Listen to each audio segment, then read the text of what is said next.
Mga igsoon, kabalo pa ta sa pinaka-importante kay nga apil sa sugo sa atong Ginoo nga nakasulat sa Biblia. Ang pinakaduha nga importante nga apil sa sugo sa Biblia. Kabalo ba mo?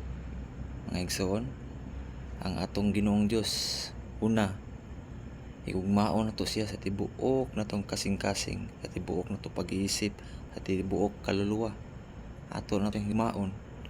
Dili ta angay magbug hunahuna nga mga dautan.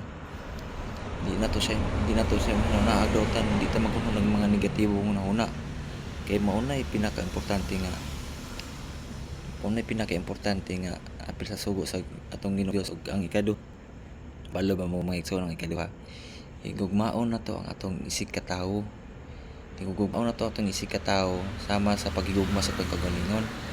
Buhatan nato sila og maayo, buhatan nato sila maayong buhat. Hatagan nato sila maayong pagpanagtagad. Para sa atong kagalingon, pagigugma sa atong kagalingon, giampingan nato atong kagalingon.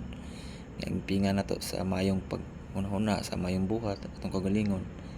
Mao sa atong buhaton sa atong isig katawo. Dili nato sila pasakitan, dili nato sila himuog mga istorya nga dili mao, dili makasakit kay kana dili na maayo. Moro to mga igsoon. Salamat.